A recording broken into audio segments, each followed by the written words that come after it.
श्रीलंका में देखते हैं सिन्हाला स्पीकर्स। सिन्हाला एक प्रकार का लैंग्वेज है, उसको बोलने वाले कितने परसेंट लोग हैं? 74%। तमिल स्पीकर्स है 18%, जिसमें श्रीलंका तमिल 13% है, इंडियन तमिल 5% है। इंडियन तमिल वहाँ कैसे पहुंचे? प्लांटेशन के दौरान, ड्यूरिंग प्लांटेशन के दौरान ब्रिटिश लोग जो थे कुछ लेबर्स को यहाँ से ले गए, जो वहीं पे होके लगे, तो ये इंडियन तमिल है, ठीक है। और ये है बौद्ध लैंग्वेज बोलने वाले, ये दोनों भाषा बोलते हैं, सिन्हाला और तमिल। ये धर्म से क्रिश्चियन है,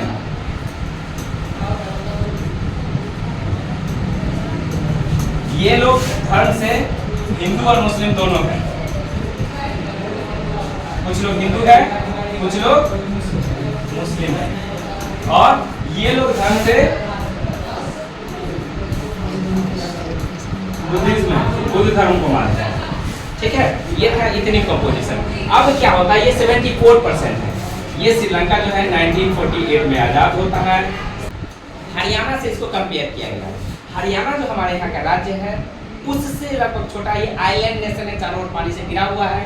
यहाँ पे देखते हैं 1948 में आजाद होने के बाद यह एक एक्ट पास करता है, जीत जाता है, सिन्हाला लोग जीत जाता है, मेजोरिटी है उसकी, तो सरकार वही बनाएगा।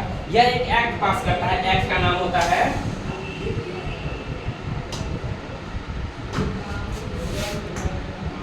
Act of 1956।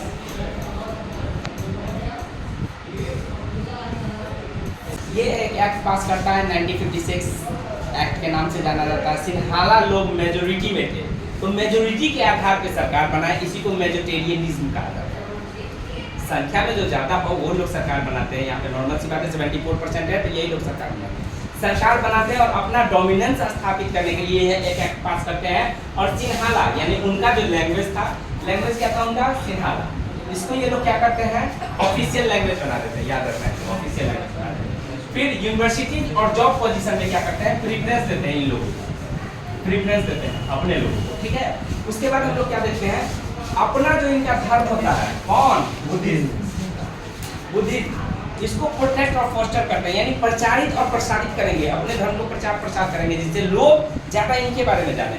अब क्या होता है झगड़े की वजह? सुनिए, सिन्हाला ये तमिल स्पीकर्स जो होते हैं वो डिमांड करते हैं कि हमारे लैंग्वेज को भी ऑफिशियल लैंग्वेज बनाया, हमारे भी धर्म को प्रोटेक्ट एंड फोस्टर किया जाए। जॉब यूनिवर्सिटीज में, और जॉब में हम लोगों को एडमिशन में, यूनिवर्सिटी में एडमिशन होगा तो एडमिशन में और जॉब में हम लोगों को भी प्रेफरेंस दिया जाए। वो लोग नहीं देते, नेगलेक्ट करते हैं उनके लीडर्स बार बार। ये लोग एक अलग राष्ट्र बनाने की मांग करते हैं, इलम बनाने की मांग करते हैं, तमिल इलम। फिर भी इन लोगों का बात नहीं माना जाता है, तो 1980 के बाद ये लोग एक दूसरे से फाइट कर लेते हैं। इसको वॉर कहा जाता है, सिविल वॉर। देश के अंदर देश के लोगों के द्वारा जो लड़ा गया वॉर होता है उसको सिविल वॉर कहा जाता है। यहाँ पे देख रहे हैं हम लोग हॉरिजॉन्टल डिवीजन ऑफ पावर। ये हॉरिजॉन्टली डिवाइडेड है, गवर्नमेंट का अंग है 3, legislative, executive, judiciary. Legislative parliament के प्रति उत्तरदायी है और एक्जीक्यूटिव पार्लियामेंट के प्रति उत्तरदायी, यानी आंसरेबल है ये दोनों। एक्जीक्यूटिव यानी राष्ट्रपति क्या करते हैं? जुडिशरी का चुनाव करते हैं, इलेक्ट करते हैं। और जुडिशरी क्या करती है? इन दोनों के फॉर्म्स को देखती है कि ये दोनों कॉन्स्टिट्यूशनल वे में चल रहे हैं कि नहीं। इसी को चेक एंड बैलेंस सिस्टम या हॉरिजॉन्टल डिवीजन ऑफ पावर भी कहते हैं। समझ में आया?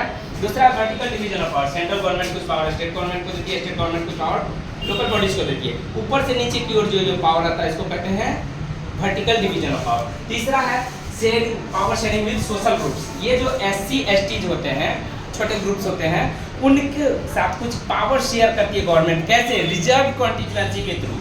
इसी का एक अच्छा एग्जांपल हमारे बुक में दिया गया है, community government in Belgium. Reserve ही न किया गया था, लैंग्वेज, कल्चर और एजुकेशन रिलेटेड मैटर्स को देखते थे।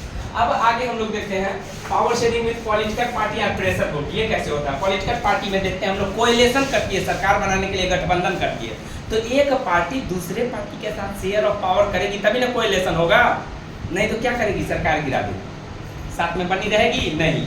तो पावर शेयरिंग है, इसलिए यहाँ पे देखते हैं पॉलिटिकल पार्टी कोएलिशन गवर्नमेंट बनाती है। एक अच्छा उदाहरण प्रेशर ग्रुप्स या मूवमेंट्स। बहुत सारे हमारे यहाँ देखने को मिलता है, प्रेशर ग्रुप्स होते हैं, बहुत सारे ग्रुप्स होते हैं बड़े बड़े, जैसे व्यवसायियों का समूह, कुछ जातियों का समूह होता है। तो ये सब एक तरीके का प्रेशर ग्रुप का काम करता है।